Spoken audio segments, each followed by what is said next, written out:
ऋतुकया प्रज्ञा सूर्य भास्करा ज्ञान मार्तंड होऊनी भिडिले अंधकारा जयाच्या कीर्तने धन्य होय पांडुरंग लोकोद्धाराशी निर्मिले अभंग जयाने चालविला नाम भक्ती मार्ग सोपा नमस्कार माझा तुकया माय बापा श्री संताची या माथा चरणावरील साष्टांग गिरी दंडवत विश्रांती पावलो सांभाळा उत्तरे वाढल्या अंतरे प्रेम सुखे कृपेच्या उरसे डवरविही काया धनादिसे उद्धरिलो तुका म्हणे मज न घडता सेवा पूर्व पुण्य ठेवा ओढावला राजर्षी शिवराय ते सवंगडी गाथा दयाची स्मरा उद्धारा सकळ जनांशी शिकवा सन्मार्ग दावा करा मध्यस्थी नची खोटी कर्मकांड करणे पूजा स्वतःही करा वर्षाचे दिनमना सकळ मंगळ स्मरण संतान सकरा। प्रस्तुत प्रसंगी आज आपण सेवेसाठी घेतलेला अभंग अत्यंत सर्वश्रेष्ठ असणारे ज्यांचा संपूर्ण भारतामध्ये जगामध्ये अत्यंत मोठा नावलौकिक आहे असे छत्रपती शिवरायांचे गुरु आणि महाराष्ट्राला भारताला 5वा वेद देणारे प्रचंड ज्ञान संपन्न नामदेवरायांचा तथागताचा आणि एकूण आमच्या सर्व पूर्वजांचा वारसा गाथेच्या रूपाने देणारे संतश्रेष्ठ जगद्गुरु जगतवंद्य तुकोबारायांचा उत्कृष्ट असा 4 चरणाचा अभंग आहे।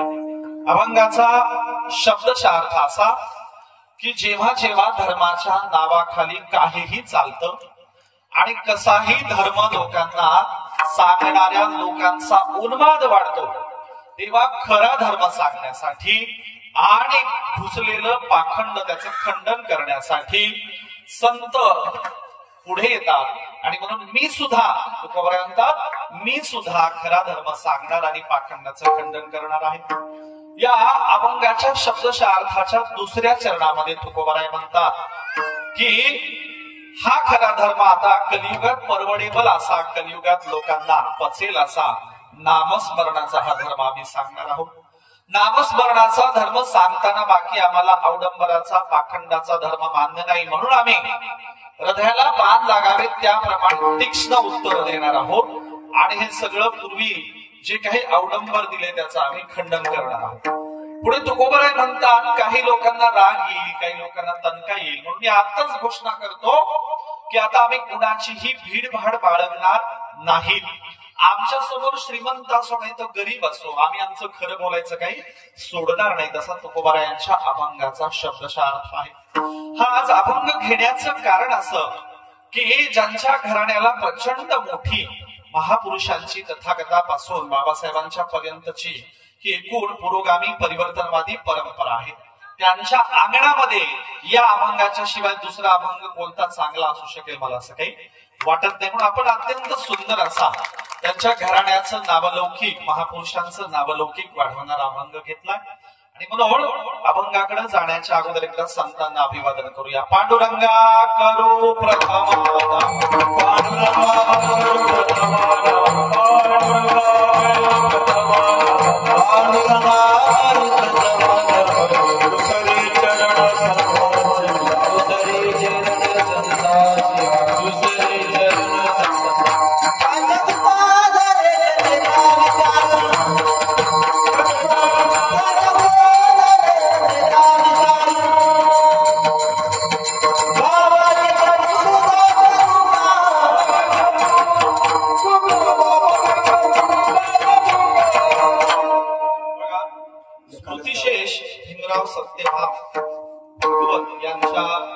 स्मृती दिनाच्या निमित्ताने आपण एकत्रित जमलेलो आहोत। त्यांच्या द्वितीय स्मृती दिनाच्या निमित्ताने त्यांचा भरलेला परिवार या ठिकाणी उपस्थित आहे ज्याच्यामध्ये देवराव भीमराव भगत भाऊराव भीमराव भगत उत्तम भीमराव भगत त्याचबरोबर ऍडव्होकेट प्रसन्नजीत देवराव भगत त्यानंतर ऍडव्होकेट अभिजित भाऊराव भगत धम्मलिखा भाऊराव भगत प्रतीक्षा देवराव भगत प्रतिज्ञा देवराव भगत पृथ्वीराज भाऊराव भगत तनिषा उत्तमराव भगत आणि एकूण भीमराव सत्यभान भगत यांचा हा सगळा परिवार उपस्थित आहे। त्यांच्या उपस्थितीत आजची ही कीर्तनाची सेवा आपल्याला पूर्ण करायची आहे। त्याचबरोबर काल 11 एप्रिलला ज्योतिराव फुले साहेबांचा जन्मदिवस जयंती झाली आणि उद्यालाच डॉक्टर बाबासाहेब आंबेडकरांची देखील जयंती आहे. असा हा सगळा संयुक्तिक योग साधून आपण हा कीर्तनाचा कार्यक्रम ठेवलेला आहे. आणि त्याचबरोबर या ठिकाणी विविध क्षेत्रात काम करणारे अत्यंत नावाजलेले मान्यवर या ठिकाणी उपस्थित आहेत. त्याचबरोबर या ठिकाणी विद्यार्थिनींचा देखील आपण सत्कार केलेला आहे. त्या सगळ्या विद्यार्थ्यांच्यासाठी एकदा आपण जोरदार टाळ्या वाजवून स्वागत करूया.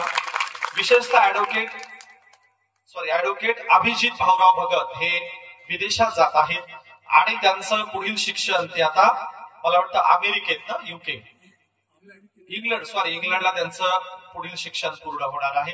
त्यांच्यासाठी सुद्धा मी शुभेच्छा देतो.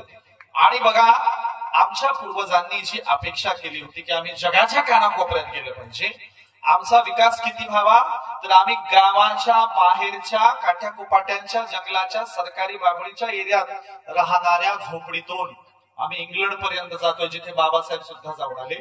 त्याबद्दल भगत कुटुंबांचे अभिनंदन व्यक्त करतो. आणि आजचा हा एकूण परिहार जो अभंगाच्या पूर्वीचा असतो तो या ठिकाणी संपन्न करतो. बघा, आमच्या पूर्वजांनी हीच अपेक्षा केली होती की आम्हाला या देशात समता, स्वतंत्रता, बंधुत्व आणि न्याय यावर आधारित आदर्श समाज उभा करायचा आहे. या समाज निर्मितीचं स्वप्न आधुनिक भारतात ज्योतिराव फुले साहेब आणि बाबासाहेबांनी, शाहू महाराजांनी बघितलं होतं. पण काय हे स्वप्न फक्त फुले, शाहू, आंबेडकरांनीच पाहिलं होतं का? तर त्याच्याही अगोदर मध्ययुगीन भारताच्या कालखंडात पहिल्यांदा तुमच्या उशाला असणाऱ्या गावच्या, नरसीच्या गावच्या 18-19 वर्षाच्या पोरांनी समतेचं, बंधुभावाचं, एकोप्याचं स्वप्न पाहिलं. आणि या नरशीतून स्वतंत्र 2 धर्माची घोषणा केली. कोणत्या 2 धर्माची? एक भागवत धर्माची आणि दुसरी शीख धर्माची. 2 धर्माच्या स्थापनेचं श्रेय ज्यांना जातं त्या नरशीच्या संत नामदेवांनी देखील हीच अपेक्षा केली होती की आम्हाला समता, बंधुभाव, एकोपा, न्याय हवाय. मिळाला का तो न्याय? हिंगोली जिल्ह्याने तर डोकं 10 वेळा डोकं टेकून परिमार्जन केलं पाहिजे, प्रायश्चित्त घेतलं पाहिजे. कशाबद्दल? एकदा 18-19 वर्षाचा तरुण संत नामदेव औंढा नागनाथाच्या मंदिरामध्ये कीर्तन करायला गेले. काय घेतलं सोबत? टाळ, विना, मृदंग घेतले, सवंगडी घेतले आणि मधल्या गाभाऱ्यामध्ये कीर्तन करायला, गाभाऱ्यात म्हणजे ते मधला सभा मंडप, खाली नाही, त्या सभा मंडपात नामदेव महाराज कीर्तन करायला टाळ, विना घेऊन निघाले. तेव्हा मंदिरातल्या धर्मपुरोहितांनी, औंढ्याच्या ब्राह्मणांनी नामदेव महाराजांना हाकलून लावलं. आता हाकलून लावल्याच्या नंतर संत नामदेवांना हाकलून लावलं. अभंग मराठीत ही आठवण जी हृदयाला लागली, ही आठवण मराठीत लिहिली असती तर मराठीतल्या जगद्गुरु जगतवंद्य तुकोबरायांच्या अभंगाच्या गाथ्याच्या वाट्याला इंद्रायणीचा डोह आला. नामदेवांच्या या अभंगांचं काय झालं असतं तुम्हाला सांगायची गरज नाही. नामदेव उत्तरेकडे गेले आणि इकडची कटू आठवण हिंदीतल्या अभंगात लिहून ठेवली. काय म्हणाले? ही नदी जाती मेरी पंढरी के राया ऐसान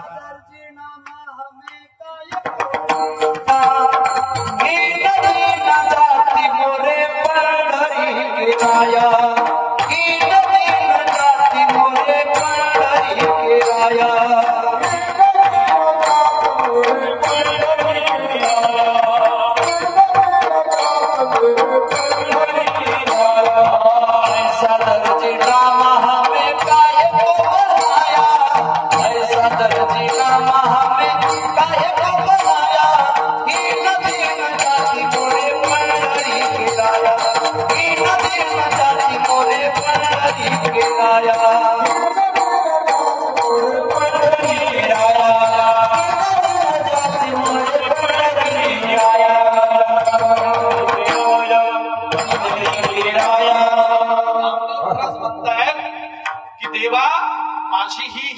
जात का बनवली? खर तर शिंपी ही जात अस्पृश्य नाही. शिंपी सवर्ण आहे, वर्ण व्यवस्थेत येतात. शिंपी अस्पृश्य नाहीत, गावकुसाच्या बाहेरच्या नाही. आता शिंप्याच्या घरात जन्मलेल्या नामदेवांना औंढा नागनाथाच्या मंदिरातून हाकलून लावलं. पुढे काय म्हणाले नामदेव महाराज? 4 वर्ण गाय के 1 वर्ण दूध, तुम कहा के ब्राह्मण हम कहा के सूद. अरे गायी 4 रंगाच्या असतात पण दूध मात्र एकाच रंगाचं असतं. मग तुम्ही कसले वरच्या जातीचे आणि आम्ही कसले खालच्या जातीचे? नामदेव महाराजांनी औंढा नागनाथातल्या मंदिरातल्या ब्राह्मणांना प्रश्न केला. त्याचं उत्तर तर ब्राह्मणांना अजून देता आलं नाही आणि त्याचं प्रायश्चित्त देखील औंढ्याच्या ब्राह्मणांनी अजूनही घेतलेलं नाही. उलट नामदेव महाराजांचं आजही मंदिर केवळ गुडघ्याच्या एवढी मूर्ती आहे. आजही आवड्यामध्ये केवळ गुडघ्याच्या एवढी मूर्ती नामदेवांची आहे. त्या हिंगोली जिल्ह्याने नामदेवांच्या बद्दल आवड्यामध्ये प्रायश्चित्त घेतलेलं नाही. पण उत्तरेकडे गेल्यावर नामदेव महाराजांचा वारसा उत्तरेकडच्या शिखांनी घेतला आणि प्रत्येक गावात प्रत्येक तालुक्यात नामदेवांची भव्य दिव्य गादी आणि मंदिरं उभारली. इतकी मोठाली उंच मंदिरं उभारली की त्या पंजाबामध्ये 500 पेक्षा जास्त नामदेवांच्या गाद्या आणि मंदिरं सापडतील. ज्यांचा स्वतःचा जन्मभूमी असणाऱ्या हिंगोली जिल्ह्यात स्वतःची मूर्ती गुडघ्या एवढी आहे आवड्याच्या मंदिरात, ज्यांचा स्वतःचा जन्मभूमी असलेल्या हिंगोली जिल्ह्यात, आणि ज्या पंजाबात नामदेवांच्या जातीचं सुद्धा कुणी नाही, ज्या पंजाबात नामदेवांचं कुणीच नाही, त्या पंजाब आणि नामदेवांना डोक्यावर घेतलं. असे आम्ही नतदृष्टी आणि कपाळ करण ठेवतो. काय मागत होते नामदेव महाराज? आम्हाला समतेची वागणूक द्या, आम्हालाही प्रबोधन करू द्या, आम्हालाही कीर्तन करू द्या, आम्हालाही जरा तुमच्या ज्ञानाच्या प्रवाहात जरा आम्हाला सामून करून द्या. काय म्हणाले नामदेव महाराज?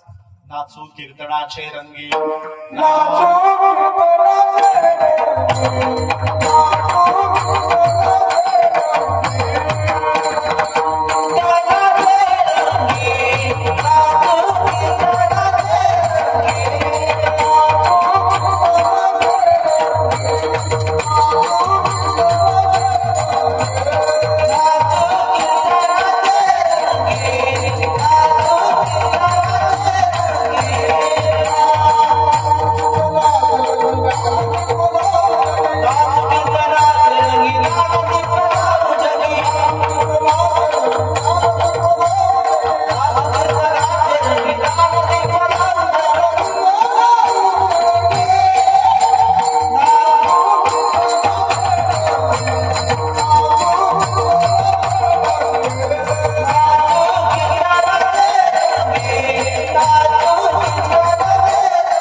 घोषणा केली, तुम्ही मला गाऊ देत नाहीत काय, मला कीर्तन करू देत नाहीत काय, नाही या देशातल्या शेतकरी कष्टकरी बहुजन समाजाला हुशार केलं तर नाव नामदेव सांगणार.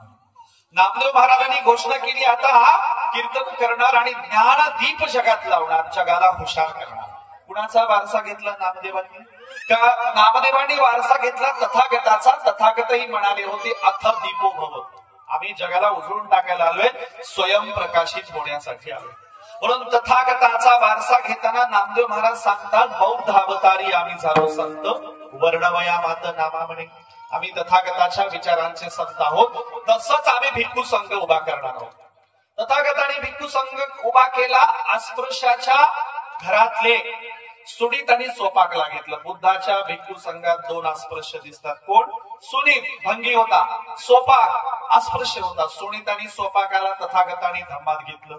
नामदेवाने 2 अस्पृश्यांना कडकडून मिठी मारली आणि आपल्या भागवत धर्मात घेतले. त्या 2 अस्पृश्यांचं नाव संत चोखोबा आणि संत बंका महाराज. तथागताच्या भिक्खू संघात वेश्या होती, वेश्या जिने तथागताला जेवायला घातलं, आंब्याचं दान दिलं, नाव होतं आम्रपाली. नामदेवांच्या भिक्खू संघात वेश्येची पोरगी घेतली, नाव कान्होपात्रा. नामदेवांनी आपल्या भिक्खू संघात आपल्या संत मंडळात वेश्येची मुलगी घेतली. तथागताच्या भिक्खू संघात न्हावी जातीचे त्रिपिटक लिहिणारे भंते उपाधी होते. नामदेवांनी आपल्या वारकरी संत मंडळात न्हाव्याचा संत घेतला. काय नाव? संत सेना महाराज. तुम्हाला तथागताच्या भिक्खू संघात जे दिसेल तेच नामदेवांच्या वारकरी संत मंडळात दिसेल. आणि म्हणून नामदेवांनी भिक्खू संघाची प्रेरणा घेतली आणि स्वतंत्र निशस्त्रधारी, ज्याचे डोळे सगळ्यांना समान दृष्टीने पाहतात, ज्याच्या समोर कुणी लहान नाही कुणी मोठा नाही, अशी समचरण दृष्टी ज्याची विटेवर आहे, अशा तथागताचाच वारसा चालवणाऱ्या विठ्ठलाची प्रेरणा नामदेवांनी घेतली आणि स्वतंत्र भागवत धर्माची घोषणा केली. तुम्ही म्हणाल कसं काय? नामदेव महाराज चंद्रभागेच्या वाळवंटावर गेले आणि फिरताना बघितलं की लोकांना रामायण आणि महाभारत मुखोद्गत आहे. आपण सुद्धा पांडुरंगाची गुणगान करणारे, स्तुती करणारे 100 कोटी अभंग लिहिले पाहिजे, हा संकल्प नामदेवांनी सोडला. आणि नामदेव आरती प्रकाराचे जनक, अभंग प्रकाराचे जनक, अनेक पहिल्या परंपरेचे जनक नामदेव आहे. नामदेवांचा हा वारसा पूर्ण होईल की नाही म्हणून घरच्या लोकांनी 100 कोटी अभंग निर्मितीला मदत करायला सुरुवात केली. चोखोबराय त्यांच्या कुटुंबाने मदत करायला सुरुवात केली. पुढे कोण आलं? संत सावता महाराज, संत गोरोबा काका, सगळे संत आले, ज्ञानोबा आले, मुक्ताई आणि सगळे अभंग लिहायला लागले. 100 कोटी अभंग निर्मितीचा संकल्प काही पूर्ण झाला नाही. आणि मग आपण ज्या अभंगाची पूर्व पार्श्वभूमी बघतोय, अशा एका महान संताच्या स्वप्नामध्ये नामदेवराय गेले आणि काय सांगितलं? तुकोबाराय, माझं एक कार्य पूर्ण व्हायचं बाकी आहे, ते तुम्हाला पूर्ण करायचंय. काय म्हणाले? नामदेवी केले स्वप्ना माझे जागे, सवे पांडुरंगे येऊन या. नामदेवांनी स्वप्नात पांडुरंगाच्या सह जाऊन तुकोबारायांना सांगितलं की काय? सांगितले काम करावे कवित्व, वावगे निमित्त बोलू नये. तुम्हाला कवित्व करायचंय, माझं उरलेलं शतकोटी अभंग निर्मितीचं काम पूर्ण करायचंय. म्हणून तुकोबारायांनी अभंग निर्मिती करायला घेतली. आणि अभंग निर्मिती करून संसाराचे अभंग, शेतीचे अभंग, आणखीन काय लहान मुलांना मार्गदर्शन करणारे अभंग, मोटिवेशनल अभंग, खरा धर्म सांगणारे अभंग, पाखंडाचं खंडन करणारे अभंग, असे विविध प्रकारचे अभंग तुकोबारायांनी लिहिले. आणि त्यातला हा धर्म आणि धर्माचं महत्व सांगणारा अभंग आहे. अभंगाचं पहिलं चरण आपण बघूया. धर्माचे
तुकोबारायांनी नामदेवरायांची प्रेरणा घेतली. याबद्दल निळोबारायांचं देखील एक प्रमाण आहे. काय म्हणाले निळोबाराय? निळोबाराय म्हणतात, जगद्गुरु तुकया अवतार नामयाचा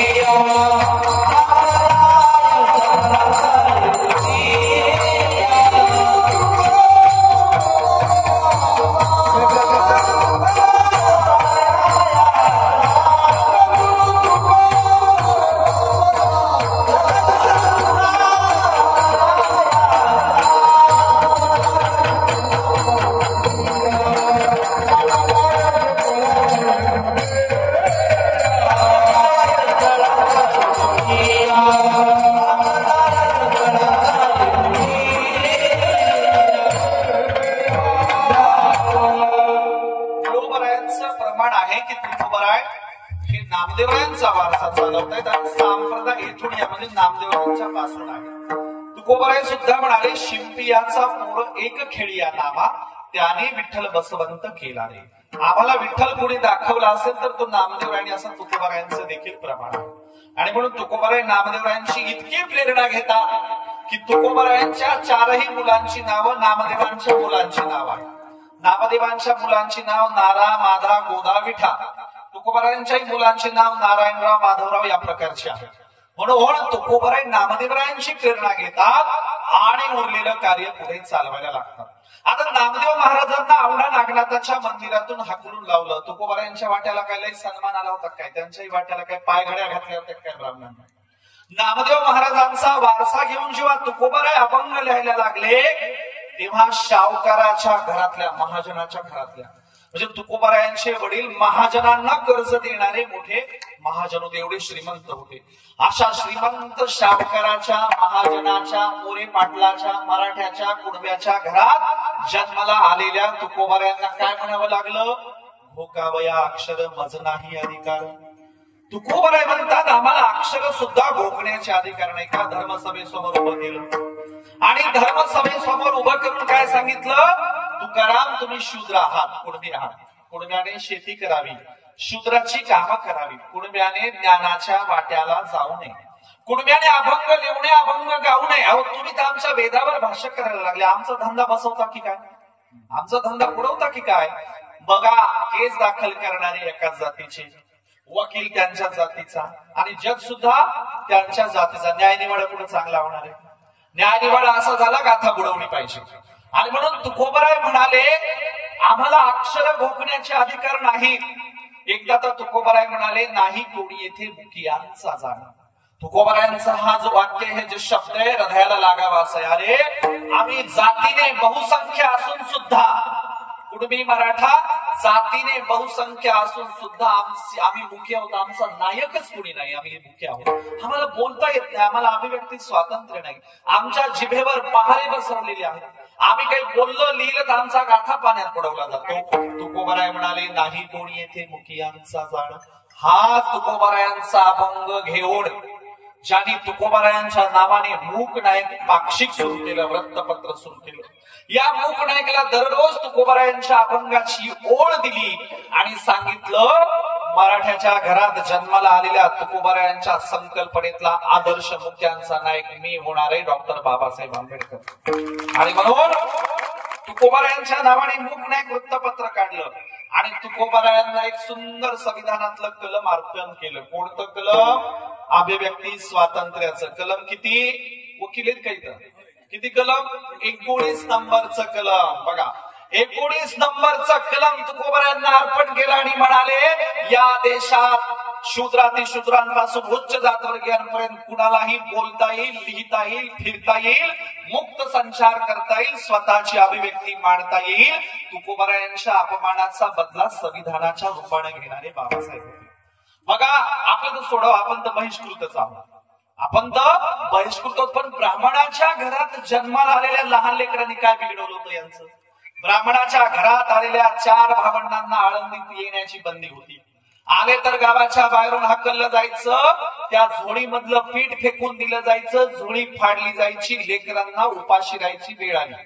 सुतार जातीचे भोजलिंग काका होते म्हणून लेकर राहिले, आणि आता काय झालं असतं तुम्हाला सांगायची गरज नाही. भोजलिंग काकाने सांभाळ केला त्या 4 लेकरांचा.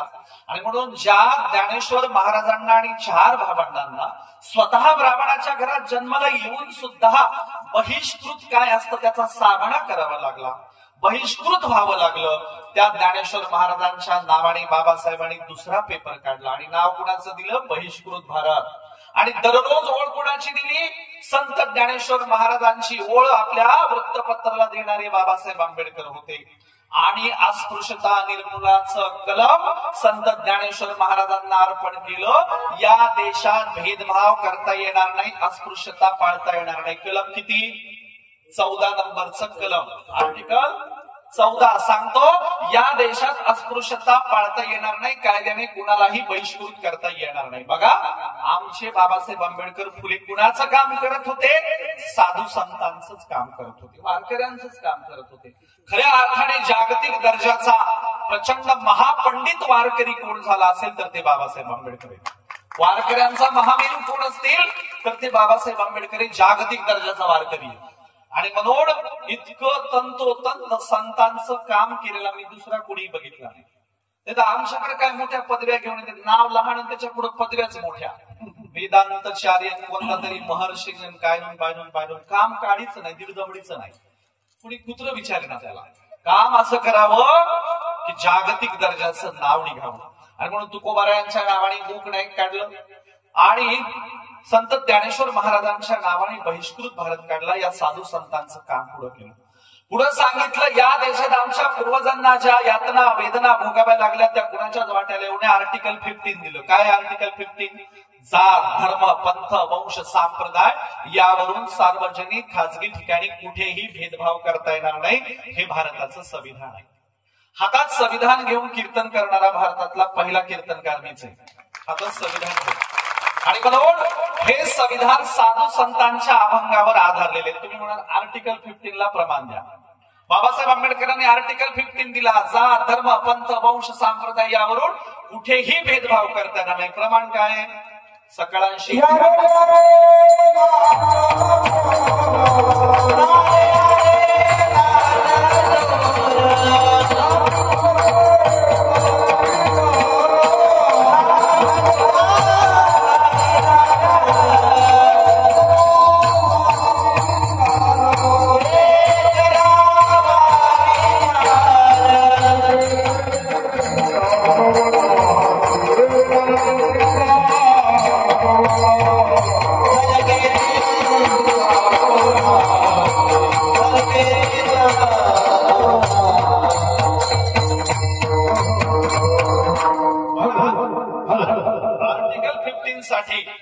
आर्टिकल 15 साठी म्हणजे यातलं कोणतेही कलम घ्या, यावर तुम्हाला अभंग देतो मी.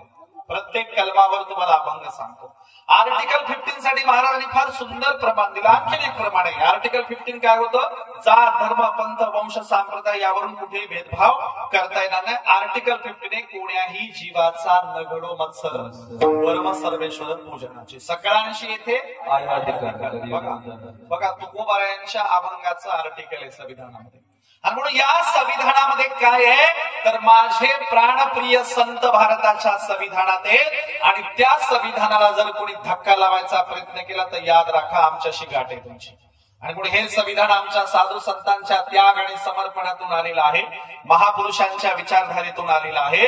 त्या संविधानाला घेऊन आम्ही या देशामध्ये संविधान जागृती लोकजागृती करतो आहोत. आणि म्हणून आपल्याला या देशामध्ये साधू संतांचा विचार जो बाबासाहेबांनी पुढे चालवला होता तो विचार आपल्याला आता सगळ्यांना एकत्रित घेऊन पुढे न्यायचा आहे. म्हणून बघा तुकोबारायांच्या अभंगाचं पहिलं चरण आहे. तुकोबाराय देखील खरा धर्म सांगतात, पाखंडाचं खंडन करतात. बाबासाहेब देखील खरा धर्म सांगतात आणि पाखंडाचं खंडन करतात. ज्योतिराव फुले देखील खरा धर्म सांगतात आणि पाखंडाचं खंडन करतात. कसं करतात? ज्योतिराव फुले म्हणाले, अहो तुमच्या धर्मग्रंथात कायच्या काय पण लिहिलेलं आहे. तुमच्या धर्मग्रंथात कोणीतरी विराट महापुरुषाच्या तोंडातून कोण जन्माला आले? ब्राह्मण जन्माला आले. विराट महापुरुषाच्या बाहूमधून कोण जन्माला आले? क्षत्रिय. मांड्यामधून वैश्य. आणि आम्ही सगळे शूद्र कुठून जन्माला आलो? पायातून. आपलं संत महात्मा फुले म्हणाले, एकदा तरी या विराट महापुरुषाचं बाळांपण बघायचंच आम्हाला. कुठून कुठून कळा देत होता, कुठून कुठून डिलिव्हरी झाली. ज्योतिराव फुलेंनी पाखंडाचं खंडन केलं आणि सार्वजनिक सत्य धर्म काढला.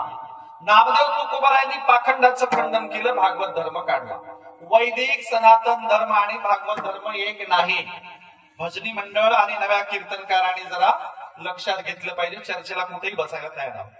बघा वैदिकांचा सनातन्यांचा ब्राह्मणांचा धर्म वर्ण व्यवस्था मानतो, चातुर्वर्ण्य मानतो, गुणकर्माने तर बिलकुल मानत नाही. आम्हाला एक थाप मारली. काय थाप मारली?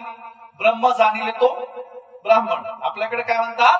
ब्रह्म जाणिले तो ब्राह्मण आणि वर्ण व्यवस्था गुणकर्मावर आहे. बरं ठीक आहे. मग नामदेव महाराजांनी ब्रह्म जाणलं होतं की नाही? दिली का ब्राह्मण म्हणून मान्यता? तुकोबारायांनी ब्रह्म जाणलं होतं की नाही? दिली का ब्राह्मण म्हणून मान्यता? गाडगे महाराज तुकडोजी महाराजांनी ब्रह्म जाणलं होतं की नाही? दिली का ब्राह्मण म्हणून मान्यता? किंवा या संतांना जन्माने न मानता गुणकर्माने श्रेष्ठ मानायचं यांना कुणी ब्राह्मण म्हणतं का? नाही. त्यामुळे गुणकर्माने वर्ण व्यवस्था आम्ही मानतो की ब्राह्मणांची वैदिकांची शुद्ध थाप आहे. अजूनही ते गुणकर्माने वर्ण व्यवस्था मानायला तयार नाही. आणि म्हणून नामदेव तुकोबारायांनी भागवत धर्माची घोषणा केली, जो ब्राह्मणांच्या वैदिकांच्या पेक्षा वेगळा आहे. फुलेने सार्वजनिक सत्य धर्माची घोषणा केली आणि बाबासाहेबांनी बौद्ध धर्मामध्ये 2500 वर्षांनंतर बौद्ध धर्माचं चक्र गतिमान केलं, बौद्ध धर्माची घोषणा केली. ह्या प्रकारे खऱ्या धर्म त्यांनी आपल्याला दाखवला आणि पाखंडाचं खंडन आमच्या पूर्वजांनी सगळ्या पूर्वजांनी केलेलं आहे. म्हणून या देशात पाखंडाचं खंडन काय? माणसाला माणुसकीचा दर्जा जिथे नसेल त्याला आम्ही धर्म मानायला तयार नाही. तसं साधू संतही म्हणाले आणि फुलेशाहू आंबेडकर म्हणाले, माणसाला माणुसकीचा दर्जा नसेल तिथे. म्हणजे कुठे? ज्यांच्या ढाळजत फुटक्या कबशा ठेवतात, ज्यांच्याकडे बांधकाम करणाऱ्यांना चिरक्या ग्लासात चहा देतात. बांधकाम करणारा असतो की नाही चिरका ग्लास आपल्या भागात. ज्यांच्या गावात ज्यांच्या म्हणजे एकीकडे वारकरी म्हणायचं, वारकऱ्यांच्या गावात लातूर जिल्ह्यात मातंग समाजाची सरपंच महिला पारावर गेली म्हणून हाकलून लावलं. विदर्भामध्ये आर्वी तालुक्यात मातंगाचा 8 वर्षाचा पोरगा पारावर गेला म्हणून गरम स्टाईलच्या फरशीवर ऍसिड टाकून नग्न बसवला. ऍसिड टाकून फरशी पोळेपर्यंत लग्न बसवला. एकीकडे साधू संतांचा समतेचा महाराष्ट्र सांगायचा आणि दुसरीकडे मात्र अस्पृश्यता पाळायची, भेदभाव पाळायची. हा धर्म असू शकत नाही. जिथे माणसाला माणूसपणाचा दर्जा नाही, हा दर्जा वैदिकांच्या, ब्राह्मणांच्या, सनातन्यांच्या धर्मात आहे. जिथे वर्णव्यवस्था मानली जाते, अस्पृश्यता मानली जाते, भेदभाव मानला जातो, स्त्री म्हणजे नरकाचं द्वार असं ते म्हणतात, आजही म्हणतात. आणि म्हणून हा धर्म आम्हाला नको. नामदेव महाराज म्हणाले आम्हाला समतेचा धर्म पाहिजे. तुकोबराय म्हणाले मागाशी प्रमाण घेतलं, आम्हाला समतेचा धर्म पाहिजे. जिथे भलत्या यातींना सुद्धा स्थान आहे, जिथे सगळ्यांना अधिकार आहे, स्त्रियांना सुद्धा अधिकार आहे, असा भागवत धर्म नामदेव तुकोबारायांनी प्रगट केला. म्हणून भागवत धर्माची पहिली विनेकरी कोण आहे? नामदेवाने विचार केला. मनुस्मृतीप्रमाणे सगळ्या स्त्रिया गुलाम असतात. मनुस्मृती सांगते न स्त्री स्वातंत्र्य मरहती, स्त्रियांना स्वातंत्र्याचे अधिकार नाही. नामदेव म्हणाले त्यांच्या धर्मात नसते, आमच्या धर्मात स्त्रियांना समतेचे अधिकार आहे. नामदेवांनी पहिली विनेकरी जनाबाईला उभी केली. जनाबाईच्या गळ्यात विना दिला. कीर्तनकारापेक्षा विनेकरी श्रेष्ठ असतो. नामदेव कीर्तन करतायत, जनाबाईच्या गळ्यात विना आहे. ती जनाबाई खाली बसलेल्या माऊलींना म्हणते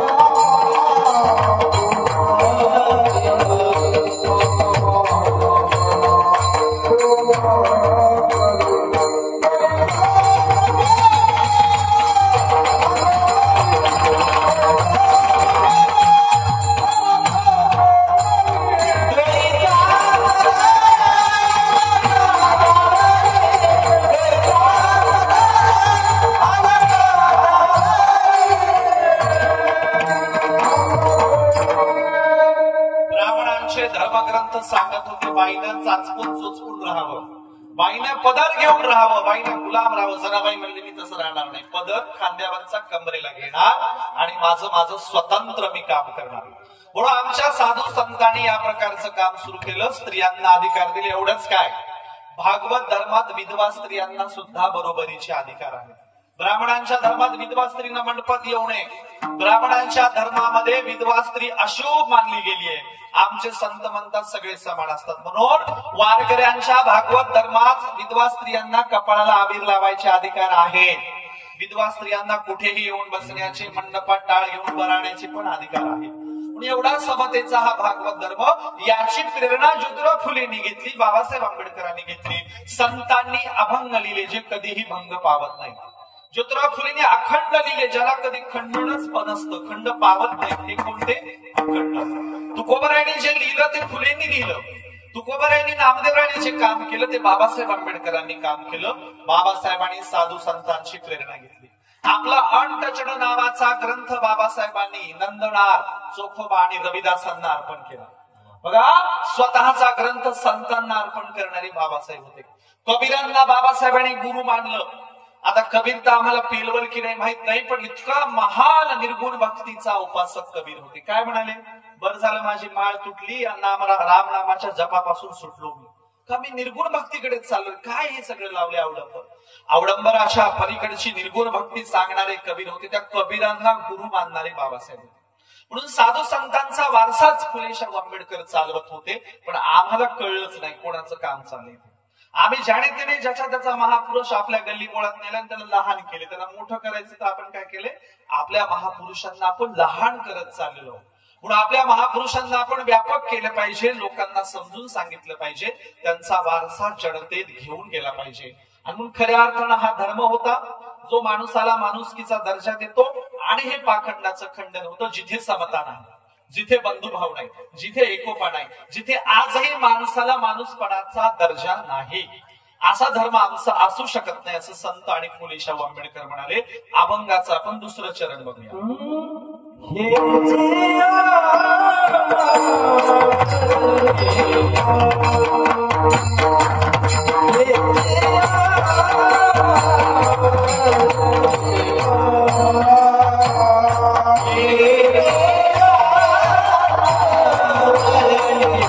Ah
आम्हाला कोणतं काम पुढे करायचंय तर संत सांगतात की आम्हाला आता निर्गुण भक्तीतल्या नामस्मरणाचं बीज आम्हाला वाढवायचं. हे बीज कुणी लावलंय तर ज्ञानोबारांनी सांगितलं इवलेचे रोप लाविले द्वारी. हा छोटस नामस्मरणाचं बीज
भक्तीत अवघड भक्तीत जायचं नाही. सोपी भक्ती कोणती ठाईचं बैसोणी करा एक चित्त किंवा लगती सायास जावे वनंतरा सुखे तो घरादारा किंवा अजून संत काय सांगतात योग याग विधी येणे नव्हे सिद्धी वायाची पाती दंभ धर्म. काय करायचं नाही. कुठं कुठल्याही ठिकाणी जायची गरज नाही. तुम्हाला घरी बसून साधी सरळ सोपी भक्ती करता येईल. तुकोबारात एवढं म्हणाले वाराणसी गया पाहिली मी द्वारका परी नोहे तुका पंढरीचा पंढरीच्या लोका नाही अभिमान पाया पडती जन एकमेका. आम्ही एकमेकांच्या पाया पडणारे समतावादी वारकरी. बघा भागवत धर्मातच एकमेकांच्या पाया पडतात. ब्राह्मणांच्या धर्मात एकमेकांच्या पाया पडत नाहीत. कोणता काशीचा शंकराचार्य किंवा कुठल्या पीठाचा शंकराचार्य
भागवत धर्मात एकमेकांच्या पाया पडतात. ब्राह्मणांच्या धर्मात एकमेकांच्या पाया पडत नाही.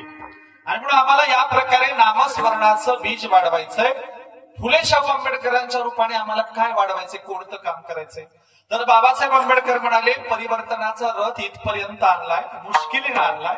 त्याला पुढे नेता नाही आलं तरी चालेल पण किमान त्याला मागे ओढू नका. म्हणून बाबासाहेब आंबेडकर म्हणाले होते जागृतीचा अग्नी अखंड तेवत ठेवा. आम्हाला जनतेला जागृत करत राहायचंय. जनतेला समजून सांगायचंय प्रबोधन करायचंय. हेच काम आम्हाला करायचंय जे साधू संत सांगत होते ते फुले शाहू आंबेडकर सांगतायत.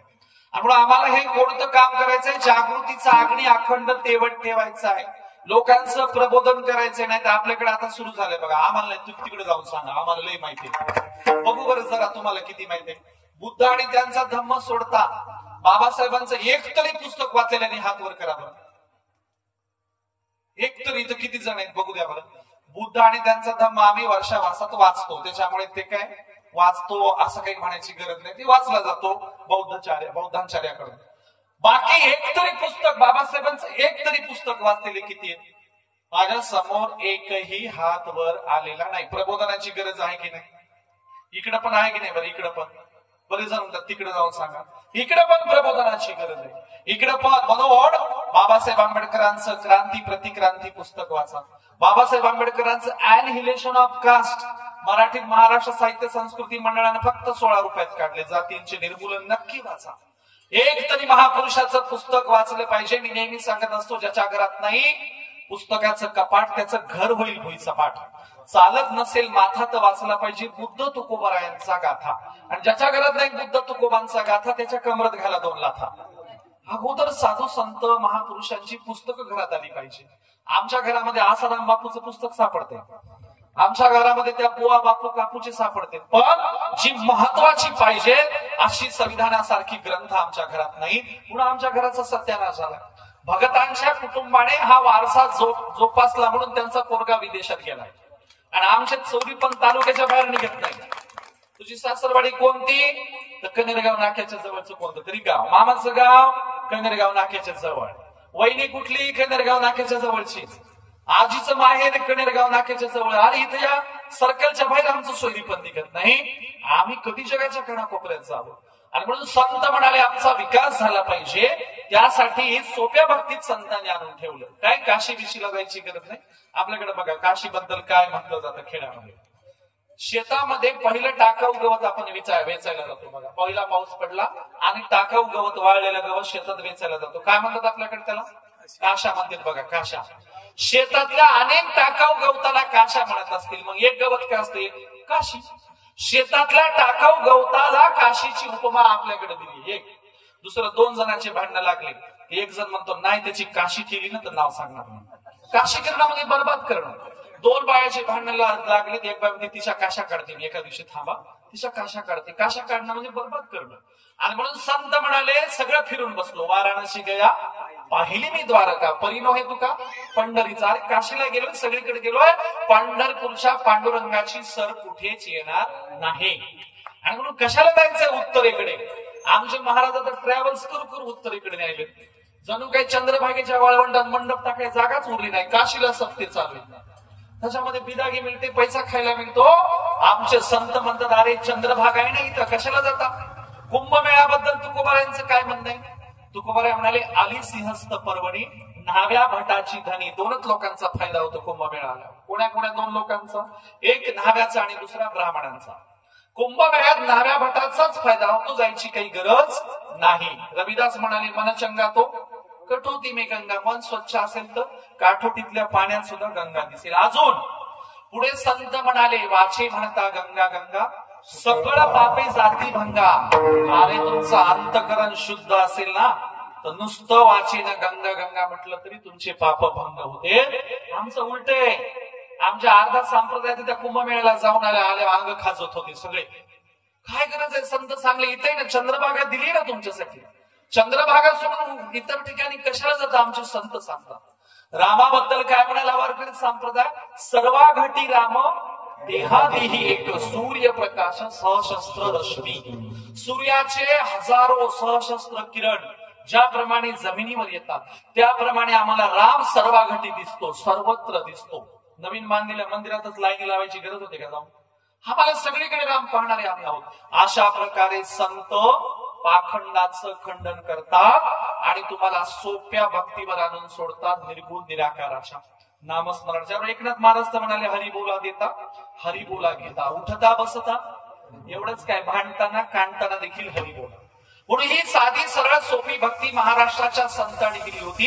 हेच काम आमच्या महाराष्ट्रामध्ये आपण ज्या महापुरुषांच्या जयंत्या करतो त्यांनी केलेलं आहे. आणि म्हणून सांगावं तेवढं कमीच आहे. तुम्हाला महापुरुषांच्या जीवनातले काही महत्वाचे प्रसंग सांगून आपण पुढचे चरण सोडवूया. बघा काय झालं, या महापुरुषांच्या त्याग आणि समर्पणातून आम्हाला चांगले दिवस आलेले आहेत. त्यांनी हे सगळं केलं नसतं तर आमच्या घरात एवढा उजेडच झाला नसता. मी नेहमी म्हणत असतो दररोज उगवणारा सूर्य प्रकाश सगळ्यांना देत होताच, पण तरीही या देशात शूद्रातिशूद्रांच्या अस्पृश्यांच्या घरात कधी हा प्रकाश पोहोचलाच नाही, उजेडच गेला नाही. तेव्हा हजारो वर्षाच्या नंतर एक प्रज्ञेचा महासूर्य जन्माला आला आणि त्याने हजारो करोडोंच्या झोपड्या उजळून टाकल्या आणि म्हणून आपण उपाधी दिली प्रज्ञा सूर्य. डॉक्टर बाबासाहेब आंबेडकर. दररोजच्या सूर्यपेक्षा प्रज्ञेनं सगळ्यांना उजळून टाकणारे बाबासाहेब होते. त्या बाबासाहेबांच्या आयुष्याचं बहुतांशी श्रेय मोठेपण रमाईला जातं. म्हणून रमाईचा एक प्रसंग सांगून आपण अभंगाचं पुढचं चरण आपल्याला सोडवायचं. काय झालं, बाबासाहेब आंबेडकर शिकून आल्याच्या नंतर शाहू महाराजांनी, मराठ्याच्या घरात जन्मालेले राजे शाहू महाराज, बघा काय उदार वृत्ती, इतरांच्या प्रती सद्भावना, प्रेम, सलोखा. इथं शेजारच्याच नीट वाटण आपल्याला, त्याचा धुरा कोरू कोरू कोरू कोरू बेजार आहे. कुठले कोल्हापूर संस्थानचे शाहू महाराज मुंबईला गेले आणि एका शिकून आलेल्या पोराची चाळ विचारत विचारत विचारत म्हटले इथं लय पोरगा शिकून आल्या भेटायचंय. चाळीत खाली आल्याच्या नंतर लाकडी जिन्याने वर जाता येईना, मग काय करावं, वरच निरोप पाठवला. कोल्हापूरचे राजा आहेत म्हणाव, लुंगीवर शिकलेले आणि प्रचंड महाविद्वान असणारे बाबासाहेब आंबेडकर खाली आले. जगातल्या 2 महाविद्वानांची भेट लाकडी त्या जिन्याच्या जवळ एका चाळीमध्ये झाली. बाबासाहेब म्हणाले, अहो महाराज, कशाला तुम्ही तसदी घेतली, मला बोलवलं असं तुम्ही कोल्हापूरला आलो असतो. महाराज म्हणाले, नाही, आम्ही एका छोट्याशा कोल्हापूर संस्थानचे राजे आहोत, तुम्ही ज्ञानाचे राजे आहात. एक राजा दुसऱ्या राजाला भेटायला आलाय, आम्हाला कोल्हापुरात तारीख पाहिजे तुमची. अहो म्हणे, तारीख काय विचारता, कधी बोलवा, येऊन जाईल. शाहू महाराजांनी बाबासाहेबांची कोल्हापुरात हत्तीवरून मिरवणूक काढली, साखर वाटली, हत्ती त्या पॅलेस समोर आला. अंबारीतून बाबासाहेब खाली उतरले. शाहू महाराजांनी स्वतःच्या डोक्यावरचा लाल रंगाचा जरीचा फेटा बाबासाहेबांच्या डोक्यावर घातला आणि म्हणाले, आजपासून देशाचे नेते तुम्ही, ज्ञानाचे राजे तुम्ही देशाला उंचीवर नेणार आहात. शाहू महाराजांनी बाबासाहेबांना सगळी मदत केली. बाबासाहेब घरी गेले, फेटा काढून रमाईच्या हातात दिला. रमाईच्या हातात फेटा दिल्याच्या नंतर रमाईने त्याची घडी केली आणि फेटा पेटीमध्ये ठेवला. बरेच दिवस झाले. इंग्रज अधिकारी म्हणाले, मिस्टर आंबेडकर, जरा कार्यक्रमाला या आणि तुम्ही येताना तुमच्या मिसेसला घेऊन या. बाबासाहेबांनी निरोप पाठवला रमाईला, रामूला म्हणावं तयार होऊन ये, मी इकडून इकडेच कार्यक्रमात येणार आहे. आमची रमाईनं विचार केला, तयार होऊन जायचं म्हणजे नेमकं कसं जायचं. रमाई म्हणली, आहे तसं बोलवलं असं तर पटकन गेले असे. साहेबांचा निरोप आहे, तयार होऊन ये म्हणून. आमच्या रमाईनं सगळ्या दोरावरच्या साड्या काढल्या. कोणती फाटली, कोणती तुटली, कोणतीला पदर नाही, कोणतीला ठिगळं आहेत, कोणतीची नखी खराब झाली. आमच्या रमाईकडे काही साड्या दांडी केलेल्या साड्या होत्या. आता जुन्या म्हाताऱ्या बायला दांडी केलेली साडी माहित असेल, नव्यांना माहित नाही. जिच्या कपाटाचा दरवाजा उघडला तर साडीचा ढीक खाली पडते, तिला काय दांडी केलेली साडी माहिती. मग आमच्या रमाईच्या 2 वेगवेगळ्या रंगाच्या एकत्र शिवलेल्या त्या दांडी केलेल्या साड्या होत्या. काय करावं, साहेबांनी तयार होऊन बोलवलंय. आमच्या रमाईनं शाहू महाराजांची लाज राखण्यासाठी, बाबासाहेबांची लाज राखण्यासाठी शाहू महाराजांचा जरीचा फेटा काढला. रमाई त्या फेटा नेसल्या. इंग्रजांच्या अगोदर, बाबासाहेब येण्याच्या अगोदर स्टेजवर जाऊन बसल्या. बाबासाहेब त्या गाडीतून उतरले आणि स्टेजच्या दिशेने जायला लागले. बघतात तर काय, अरे रामू एवढा भारीचा कुणाचा शालू नेसून आली. जसे जसे साहेब स्टेजच्या दिशेने जातात तसं लक्षात येतं, अरे माझी रामू माझी लाज राखण्यासाठी शाहू महाराजांचा फेटा नेसून आली. आणि त्या त्यागाबद्दल काय सांगावं कुणाला. मी हिला कधी फुटका मणी करू शकलो नाही, कधी साडी आणू शकलो नाही, कधी दागदागिने आणू शकलो नाही. एवढ्या देशात फिरून आलो पण हिला मी काहीच आणू शकले. त्या रमाईनं कधीही कुरबुर केली नाही. लेकरांच्या अंत्यविधीला पदर फाडून अंत्यविधी केला, कोरा कपडा भेटला नाही. ती माझी रामू शाहू महाराजांचा फेटा नेसून आली माझी लाज राखण्यासाठी. बाबासाहेबांनी रमाईकडे बघायचं नाही असं ठरवलं, कारण रामूच्या डोळ्यातून अश्रू आले. तर रमाईच्या लक्षात आलं, साहेबांना कळलं मी फेटा नेसून आले. रामूनं पण ठरवलं साहेबांच्या डोळ्यात डोळे घालून बघायचं नाही. साहेबांना रडू आलं. तर दोघेही घरी गेले. साहेबांनी अंगातला कोट काढून रमाईच्या हातात दिला आणि रमाईच्या अश्रुधारा बाबासाहेबांच्या बुटावर पडत होत्या. तेव्हा बाबासाहेब म्हणले, रामो मी तुला वचन देतो, हे माझ्या जनतेला सांगेल, एक वेळच मला विसरला तरी चालेल, पण माझ्या रामूचा त्याग आणि समर्पण कधी विसरायचं नाही. इतकी ग्रेट आमची रमाई होती. विठाला विठाला.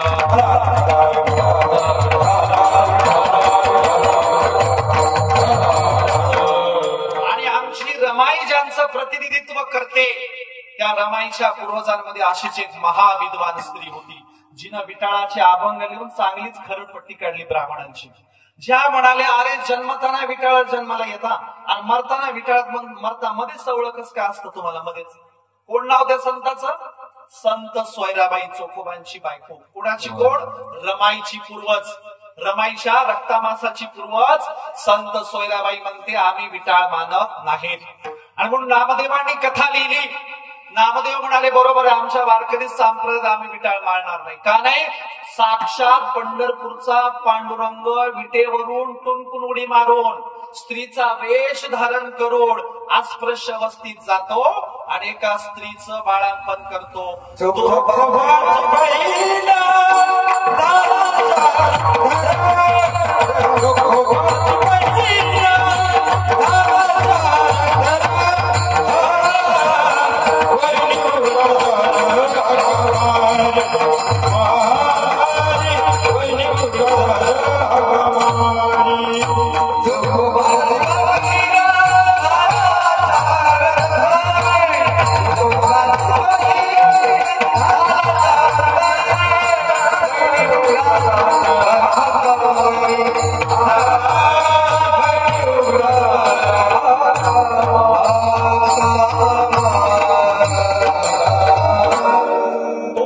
प्रकारचे विटाळ पांडुरंगाने धुडकावून लावले. दोन कोणते? एक बाळांतलीचा विटाळ, आपल्याकडे बाळांतलीचा विटाळ मानला जातो. बाळांतलीचा विटाळ धुडकावून लावला, पांडुरंगाने स्वतः बाळांपण करून दाखवलं. आणि दुसरं अस्पृश्यतेचा विटाळ सुद्धा वारकरी परंपरेनं नाकारला. अस्पृश्य स्त्रीचं बाळांपण पांडुरंगाने करून दाखवलं. नामदेवरायांनी कडकडून मिठी मारली आणि अस्पृश्यता मोडीत काढणारे नामदेव तुकोबाराय होते. आणि म्हणून आमच्या संतांचा वारसा पुढे बाबासाहेब आंबेडकरांच्या बायको सोयराबाईंचा वारसा चालत होत्या, रमाई चालत होत्या. म्हणून एकदा रमाई बाबासाहेबांना म्हणले, साहेब माझी फार इच्छा आहे हो पंढरपूरला जायचंय. रमाईने काय इच्छा व्यक्त केली? पंढरपूरला जायचंय. पण तेव्हा पंढरपुरात सुद्धा अस्पृश्यता पाळली जायची. पांडुरंगाचं दर्शन घेण्याचे अधिकार अस्पृश्यांना नव्हते. पांडुरंगाचे दर्शन घेण्याचे अधिकार रमाई गेल्याच्या नंतर साने गुरुजींनी 11 दिवस उपोषण करून हे अधिकार मिळवून दिले. लक्षात घ्या, इथं कुणाला दयामाया नाही आली. आता या बाबा तुम्ही मंदिरात या, तुम्हालाही आम्ही सामावून घेतो, घ्या विठ्ठलाचं दर्शन. मनापासून दयामाया कुणालाही आली नाही. साने गुरुजींनी 11 दिवस उपोषण केलं देश स्वतंत्र झाल्यावर, आणि मग विठ्ठल मंदिर सगळ्यांना खुलं झालं. बाबासाहेबांच्या रमाईच्या काळात ते खुलं नव्हतं. बाबासाहेब म्हणाले, रामू तुला नेलं असतं पण मंदिरात कोणी घेणार आहे का? दर्शन घेता येईल का? म्हणून रामू तुला वचन देतो, आपलं स्वतःच हक्काचं मी पंढरपूर उभं करेल आणि तुला तिथं नेईल. रमाई बाबासाहेबांनी उभं केलेलं पंढरपूर बघायला उरलं नाही, पण बाबासाहेबांनी जगातलं सगळ्यात मोठं फेमस पंढरपूर नागपूरला उभं केलं. तथागत बुद्धाच्या झोळीत तुम्हाला आम्हाला टाकलं आणि समतेचं पंढरपूर नागपूरला उभं केलं दीक्षाभूमी. रमाई नव्हत्या ते बघायला. आणि म्हणून या देशामध्ये अस्पृश्यतेच्या विरोधात काम करण्याचं काम सोयराबाईंपासून रमाईपर्यंत, नामदेवांच्या पासून बाबासाहेबांच्या पर्यंत, एवढंच काय गाडगे महाराजांच्या पर्यंत काम केलेलं आहे. गाडगे महाराज कीर्तनात नेहमी सांगायचे, एक वेळचं जेवणाचं ताट मोडा, पण आपल्या मुलाबाळांना आंबेडकरांसारखं शिकवा, बाबासाहेबांसारखं शिकवा. कीर्तनात बाबासाहेबांचं उदाहरण देणारे गाडगे महाराज आणि गाडगे महाराजांच्या कीर्तनात बसणारे बाबासाहेब आंबेडकर, भाऊसाहेब पंजाबराव देशमुख, कर्मवीर भाऊराव पाटील गाडगे महाराजांच्या कीर्तनात बसायचे. कारण कीर्तन सांगणारे त्याच तोडीचा होता आणि ऐकणारे तेवढेच महाविद्वान होते. आणि म्हणून काहीच न शिकलेल्या, कधीच शाळेत न गेलेल्या, काहीच न शिकलेल्या गाडगे महाराजांचं नाव अमरावतीच्या विद्यापीठाला आहे.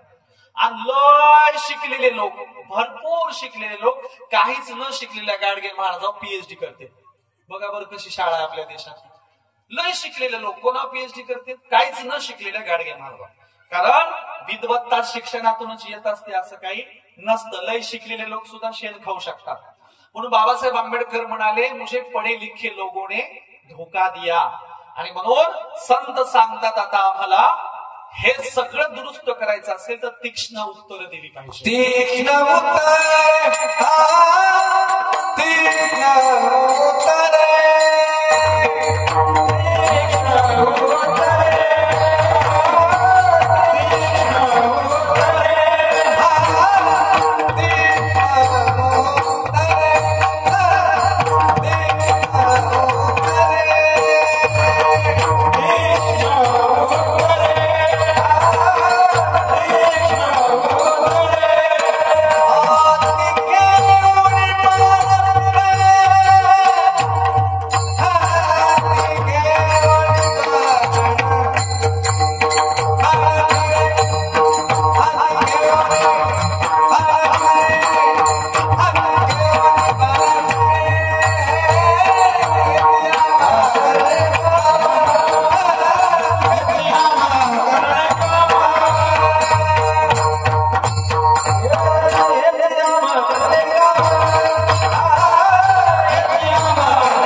सत्य सांगून येथील रागे तरी येईल.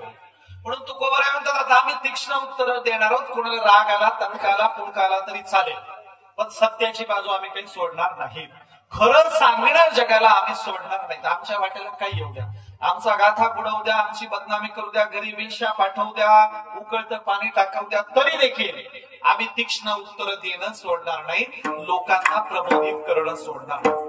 आणि म्हणून तुकोबारायांच्या वाट्याला प्रचंड हाल अपेष्टा आल्या. सगळ्या साधू संतांच्या वाट्याला प्रचंड हालापेष्ट आल्या. जनाबाईच्या वाड्यात तर 40 ब्राह्मण घुसले होते. जनाबाईवर चोळीचा आळ घातला. जनाबाईंना लाट्या काठ्या लावून 40 ब्राह्मणांनी पंढरपुरात धिंड काढली. जनाबाईची एका स्त्रीची धिंड काढताना लाज वाटायला पाहिजे होती यांना.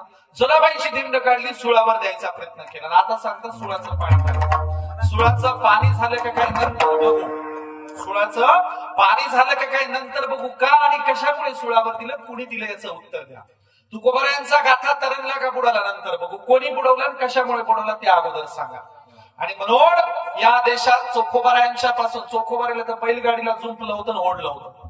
चोखोबारायांना प्रचंड त्रास दिला. गावातून हाकलून दिलं. नदीच्या पलीकडे जाऊन दीपमाळ बांधावी लागली. चोखोबारायांना त्रास झाला, नामदेवरायांना त्रास झाला, तुकोबारायांना त्रास झाला, एकनाथ महाराजांना त्रास झाला. अस्पृश्याचं लेकरू का कडेवर घेतलं म्हणून, अस्पृश्याच्या लोकांना जेवायला का घातलं म्हणून एकनाथ महाराजांना त्रास झाला. असा कोणता साधू संत आहे का ज्यांना त्रास झाला नाही? आणि असा कोणता साधू संत का ज्याला त्रास देणारे ब्राह्मणांच्या शिवाय दुसरे कुणी होते आहे का? आणि नाव दुसऱ्यांवरच घालते. आणि म्हणून सगळ्याच्या सगळ्या साधू संतांना त्रास देणारे वर्ण अभिमानाने, अहंकाराने ओतप्रोत भरलेले ब्राह्मण होते. म्हणून संतांना सांगावं लागलं, वर्ण अभिमाने कोण झाले पावन, त्या मज सांगून द्या सांगुनी मज पाशी. संत म्हणाले कुणी वर्ण अभिमानाने पावन होत नसतं. कशाने पावन होतं? भक्तीने पावन होतं. भक्तीने. कोणती भक्ती? इतकी भक्ती करा की आमचा पांडुरंग तुमचा जात धर्म पंथ व्यवसाय न बघता तुमच्या घरी आला पाहिजे. इतकी भक्ती करा. किती? सज्जन कसाया विकुला गे मास, माळ्या सावत्यास सावता माळ्याच्या घरी खुरपायला पांडुरंग जातो.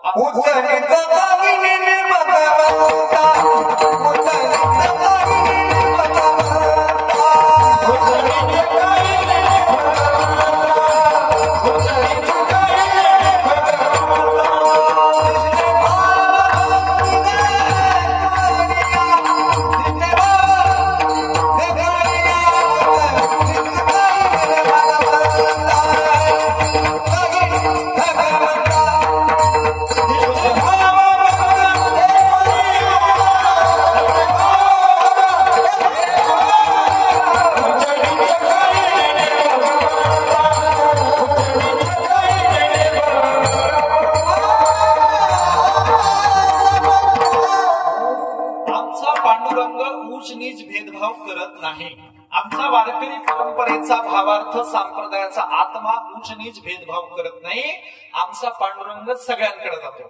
पण माझा एक प्रश्न आहे, या अभंगात बघा, पांडुरंग कबीराची शेले विणायला गेला, पांडुरंग चोखा मेळ्याचे ढोर वढायला गेला, पांडुरंग सज्जन कशासोबत तराजू घेऊन बसला, मांस विकायला बसला. पण पांडुरंग या अभंगात लिहायला गेल्याचं कुठं नाही, वाचायला गेल्याचं कुठं नाही, संस्कृत श्लोक पाठ करायला गेल्याचं कुठं नाही. पांडुरंग ब्राह्मणांच्या घरी जात नाही, या अभंगात माझ्या वाचण्यात नाही. पांडुरंग गोरगरिबांच्या, अस्पृश्यांच्या, हीन दीन दलित मानलेल्यांच्या घरी सगळी कामं करतो. एवढंच काय, सगळ्यात हीन काम कोणतंय? मेलेली ढोरं ओढणं. ती मेलेली ढोरं ओढायला सुद्धा आमचा पांडुरंग जातो, असं आमच्या संतांचं म्हणे. आमचा पांडुरंग गरिबांचा देव आहे. एका बहिणाबाईंनी फार छान सांगितलंय बघा, मारवाड्या सोन्या मोत्यानी बडविला मारवाड्याचा बालाजी, माझा ग पांडुरंग पाना फुलामध्ये राजी. आमचा देव कशात राजी असतो? तुळशी माळेमध्ये पाना फुलात राजी असतो. त्याला काही सोनं नाणं चालत नाही. तो गरिबांचा आहे, तो आपल्यासारखाच काळा आहे, सावळा आहे. म्हणून आमचे संत म्हणतात, हा आमचा साधा भावाचा भुकेला, याला फार काही लागत नाही. आणि म्हणून तुकोबराय म्हणाले, आता ती अवडंबराची महागडी भक्ती सोडून द्या आणि मी तुम्हाला सांगतो ते माझं ऐका. जरा समतेची भाषा करू आपण, बंधुभावाची करू. आणि हे नाहीच पटलं तर मी आता तीक्ष्ण उत्तर देणार आहे, माझ्याकडे काही विलास नाही. आमचा पेशंट कोमात गेला, आज दाखवू उद्या दाखवू म्हणल्यावर होणार आहे का? त्या पेशंटची सर्जरी करावं लागेल, त्याला औषध कडू द्यावं लागेल, कडू गोळ्या द्याव्या लागतील. आता पेशंट कोमात गेलाय. आणि म्हणून कीर्तनाने, साधा प्रश्न आहे बघा, कीर्तनाने सांगणाऱ्यांचं भलं व्हावं का ऐकणाऱ्यांचं? तुम्ही जरा चांगले हुशार आहात, सांगा की कीर्तनाने कोणाचं भलं व्हावं? नक्की का? आमच्याकडे तर म्हणतच नाही का ऐकणाऱ्यांचं, ते म्हणजे सांगणाऱ्यांचंच व्हावं. कीर्तनाने ऐकणाऱ्यांचं भलं व्हावं असं तुमचं म्हणणं झालंय का? महाराष्ट्रात झालंय का कीर्तनाने ऐकणाऱ्यांचं भलं? ऐकणारे सोडून द्यावं, या टाळकऱ्यांचे दाभाड बसतील म्हणू म्हणू गाऊ गाऊ, त्यांचं पण भलं झालं. आणि हे इथं उभं राहणारे असे अगडबंब कठाळे महाळे झाले. कीर्तनाने फक्त सांगणाऱ्यांचं भलं झालं. गाणाऱ्यांचं बी नाही ऐकणाऱ्यांचं बी नाही. असं आहे. अहो ते गाणारे न्हाव्याच्या दुकानावर गेले ना, तर ती न्हावी म्हणते तुझ्या 2 ब्लेड घेऊन ये. मी म्हणलं कर, त्याला 2 ब्लेड का आणायला? ते मला 1 ब्लेड तर टिकतच नाही, मोडूनच जाते मला त्याच्या गाला. 2 ब्लेड लागतात, त्याशिवाय त्याची दाढीच होत नाही म्हणजे. न्हाव्याच्या दुकानावर गेलं, न्हावी जरा शाला म्हणते गाल फुगव. म्हणलं गाल का फुगायला? मला त्याची इतके दाभाडं बसते, गाल फुगवल्याशिवाय दाढीच करता येत नाही. न्हावी समजा दाढी करताना चुकून ब्लेड लागली तर रक्तच येत नाही, पांढरं मांस दिसतंय, नुसतं मांस उघडं पडतं, रगतच नाही रे लागत. काय करील? किलोचे ठाळ वाजून छटाका लागले, पण वाजवणाऱ्यांचं काही भलं झालं नाही. हे मात्र इथं अगडबंब झाले. इथून काय सांगते, कोणी कोणाचं नसतं, नवरा नवऱ्याचा नसतो, बायको बायकोची नसते. नवरा म्हणजे उशाचा साप असतो. एक महाराज काय म्हणले, नवरा म्हणजे उशाचा साप असतो. मी बाजूला उभा होतो, मला नवरा उशाचा साप असतो, मग बायको काय पायथ्याची धामी नसते का? निवळ भांडण लावायचा धंदा आहे की नाही? आणि म्हणून अरे जरा कधीतरी संप्रदायाच्या मूळ मुद्द्यावर या ना. जरा तुमच्या हयातीत किती कीर्तन बघितले बरं तुम्ही? सगळा अभंग सोडवला. तुमच्या हयातीत लाईन टू लाईन अभंग चालवणारे किती जण बघितले? अभंग घ्यायचा वेगळा, कुणीकडे उधळपट्टी करायची, निघाले आपले. आणि पाकिट देणारे सगळे ओळखीचीच असते. ते फोनवर सगळ्यांच्या बैठकीत म्हणताय 1 लाख ठरवले आणि 90,000 देते, 10,000 खिशातच. असे जागोजाग ठरलेले सगळे लोक आहेत. म्हणून संप्रदाय वाचवण्याचं काम आज आम्हाला फुले शाहू आंबेडकरवादी विचारांच्या नामदेव तुकोबारायांच्या कीर्तनकारांना करायचे. आम्ही ते करतो आहोत. आम्ही तर आमचं तर म्हणा, या चर्चेला या, डिबेटला या, बघू कोण टिकतं. तुम्ही तुमचे ग्रंथ घेऊन या, आम्हाला जेवढं पाठ आहे ना तेवढ्यावर चर्चा करू. आणि म्हणून साधू संतांचा वारसा आम्हाला प्रचंड गर्व आहे. आम्ही जो सांगतो तोच मार्ग साधू संतांचा होता. तुकोबाराय तर म्हणाले, आधीचे सगळे मत आम्ही खोडलेले, आम्हाला आधीचं काही नाही पाहिजे आणि आता आम्ही नव्या मार्गाने जाणार आहोत. काय म्हणाले, मार्ग दावणी गेली आधी दया संत देण्याची पंथे चालू झाला. त्याच्या आधी प्रमाण देताना तुकोबाराय काय म्हणाले, मोडुनिया वाटा सूक्ष्म दुस्तर. पूर्वीच्या सूक्ष्म कठीण अवघड असलेल्या सगळ्या वाटा आम्ही मोडल्या. म्हणून आता आम्हाला अवघड बिवघड काही सांगू नका, आम्ही सोप्या मार्गाने निघालेलो आहोत, हे साधू संतांचं म्हणणे. म्हणून जरा तुम्ही सुधरा. महिला सुधारले की लेकरं सुधारतात, लेकरं सुधारले की गाव सुधारतं, पर्याय तालुका जिल्हा आणि देश जग सुधारतं. म्हणून सुधारण्याची सुरुवात स्त्रियांपासून झाली पाहिजे. पण आमचं उलट आहे. आमचे पुरुष सुद्धा स्त्रियांना भ्रष्टाचार शिकवते, आमचे पुरुष स्त्रियांना वाईट वांगाळ शिकवते, मग बाया पुरुषांना कॉपी करते. एका गावात बाई सरपंच झाली. आता बाई सरपंच झाल्यावर मिरवणूक कोणाची निघते? बाईची निघते का नवऱ्याची? नवऱ्याची मिरवणूक असते. सरपंच बाईला बोलवा म्हणलं तर ती पटकन नवऱ्याच्या स्टेजवर बसते, बायको कधी स्टेजवर नसते. पण एका गावात एक जण लय हुशार होती. सरपंच झाली, गावभर फिरायली, सगळा कारभार केला आणि ग्रामपंचायतीतल्या सगळ्या सदस्यांनी सांगितलं टक्केवारीत खावा, तुमचा 1/2%, आमचा 1/2% खाऊ बाई आगडबांब 2 मजली घरच बांधलं.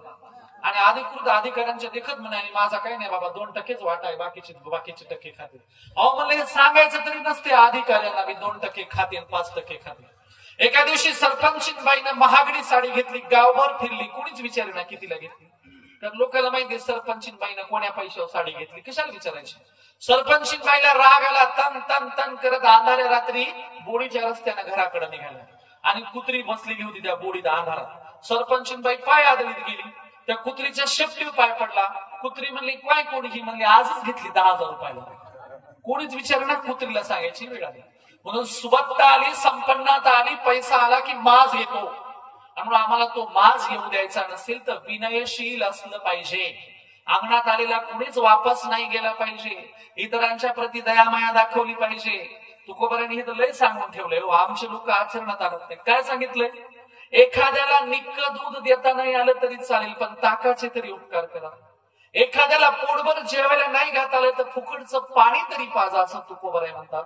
नका घालू दूध जयामध्ये सार, ताकाचे उपकार तरी करा. अजून भूत दया गाई, पशूंचे पालन ताणलेल्या जीवन बडा माझे. किती अभंग सांगायचे. इतरांना दया माया दाखवणारे तुकोबारांचं ते अभंग आहे, दया तिचे नाव भूतांचे पालन आणि निर्दालन कंटकाचे. अभंगाचं प्रमाण आलं. बाबासाहेबांच्या आवडीतलं सगळ्यात आवडती अहिंसेची व्याख्या ही होती. बाबासाहेबांनी एका भाषणात जाहीर सांगितलं, मी जगातली एवढी पुस्तकं वाचली, एवढे सगळे ग्रंथ वाचले, पण मला तुकाराम महाराजाची अहिंसेची व्याख्या फार आवडते. आणि मग बाबासाहेबांनी ही ओळ सांगितली, दयातीचे नवभूतांचे पालन आणि ते निर्दालन कंटकाचे.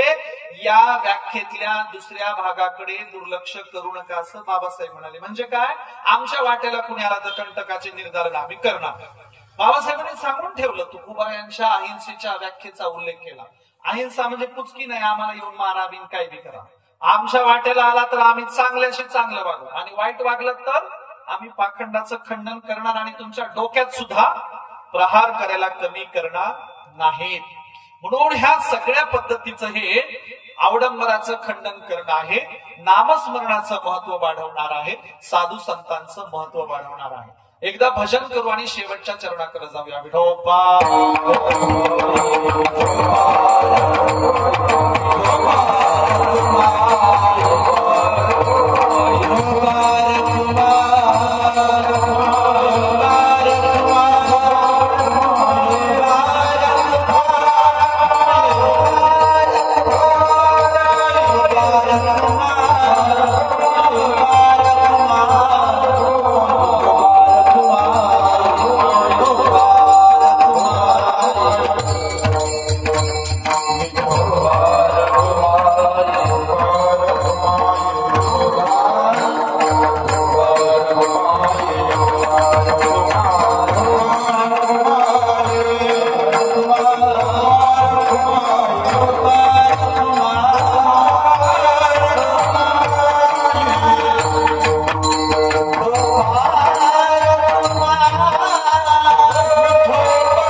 सत्य ठरणारा आहे.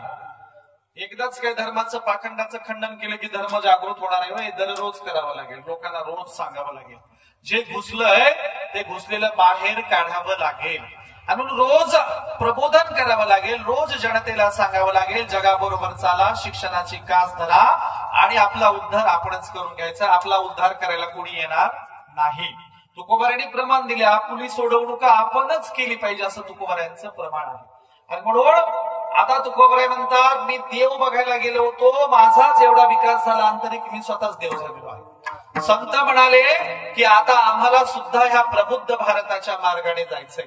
संत म्हणाले आता आम्हाला सुद्धा स्वतःचा आत्मिक विकास करायचा, एवढा विकास करायचा की आम्हाला एखादी गोष्ट नाही आवडली तर आम्ही देवाशी सुद्धा भांडायची ताकद ठेवणार आहोत. जनाबाई म्हणाली, हे बघ पांडुरंगा, तू जर मला हवं तसं समतावादी बंधुभाव एकोपा जोपासताना नाही वागलास तर मी तुला सुद्धा शिव्या द्यायला कमी करणार नाही. जनाबाईनं शिव्या दिल्या. काय म्हणाली? अरे विठ्ठल, अरे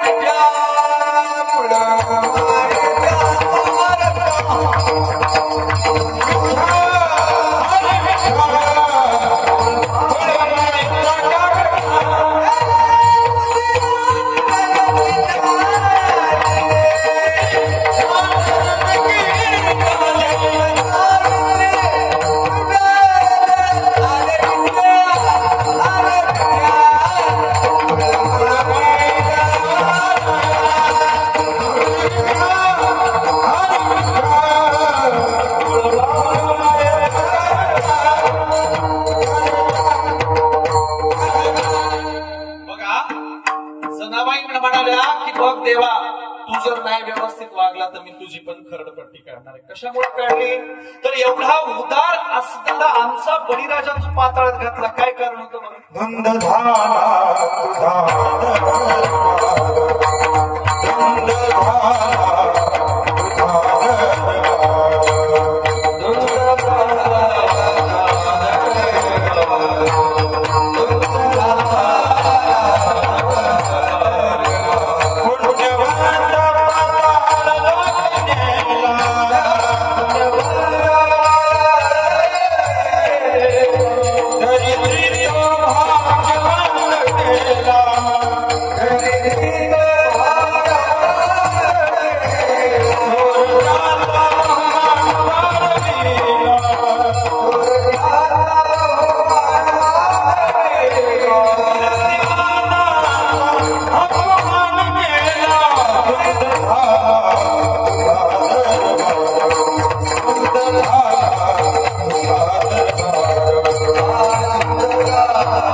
घेताना म्हणतात, अपराधाविन बळी घातला पातळी. तुकोबरे तर विष्णू म्हणून विठ्ठलाला खडसवतात. काय म्हणतात की देवा तू काही निष्ठूर निर्गुण झाला होतास का रे, तुझ्याकडे दयामाया नव्हती का?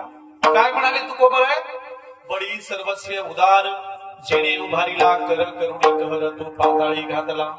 देवा तू आमचा एवढा ग्रेट बळीराजा होता, त्याला तू पाताळात का घातलं? संतांनी बळीराजाची बाजू घेतली आणि वामन रूपी विष्णूला प्रश्न केले, का अपराधाविन बळी पाताळात का घातलास?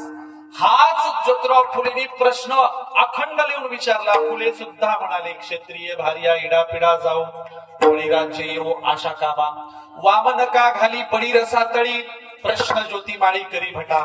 ज्योतिराव म्हणतात, वामनाने बळीराजाला रसातळाला का घातलं हा माझा प्रश्न आहे. आणि म्हणून संतांनी बळीराजाची बाजू घेतली, ज्योतिराव फुलेंनी बळीराजाची बाजू घेतली आणि या शेतकरी कष्टकऱ्यांच्यासाठी हा समतेचा मार्ग उभा केला. पण आम्हाला समतेच्या मार्गाने जायचंय, समजून घ्यायचंय. आता तुम्हाला किती समजलं ते तुम्हाला ठावं, परंतु हाच मार्ग, याच्याशिवाय कोणताही मार्ग नाही. एक म्हातारी होती बघा, दवाखान्यात गेलं, कळत नाही आपल्या लोकांना, किती स्वतःच सगळं कळत नाही.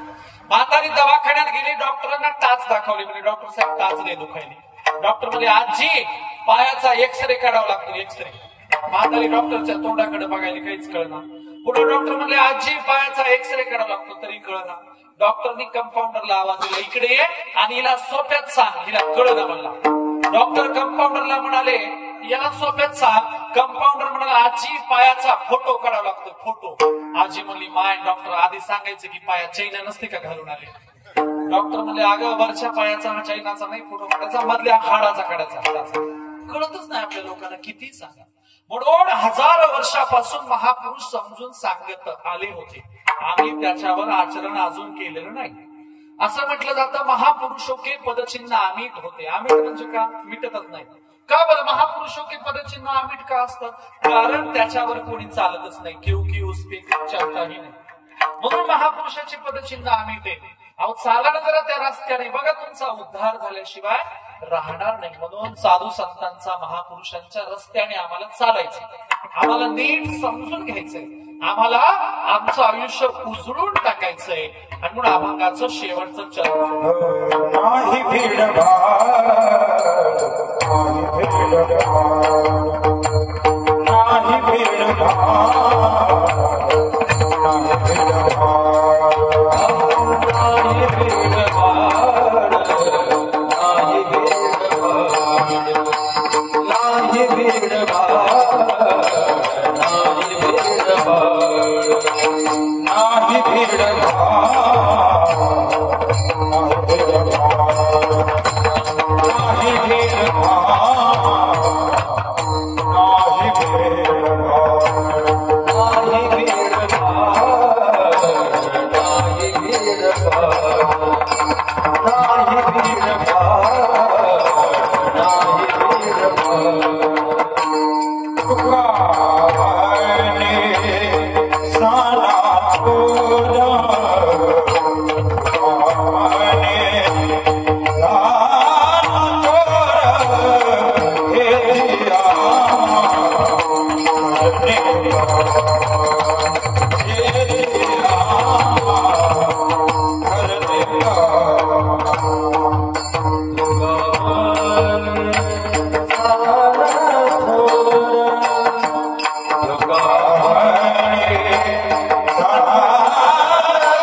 अर्थ सांगतो.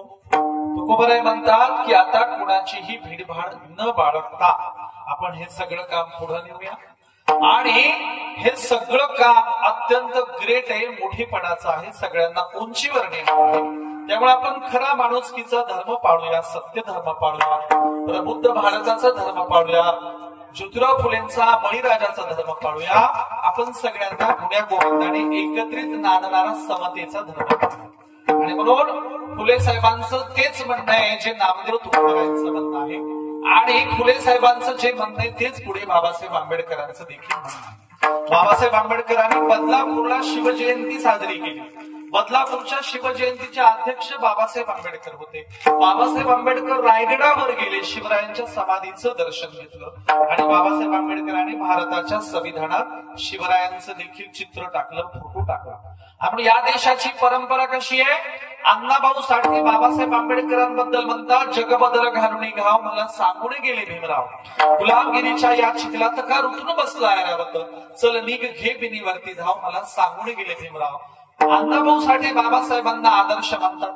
बाबासाहेब आंबेडकर ज्योतिराव फुलेंना गुरु मानतात. ज्योतिराव फुलेंनी जगातली पहिली शिवजयंती साजरी केली, शिवरायांची पहिली समाधी शोधली, शिवरायांवर पहिलं पुस्तक पोवाडा लिहिला. ज्योतिराव फुले शिवाजी महाराजांना गुरु मानतात. शिवाजी महाराज तुकोबरायांना गुरु मानतात.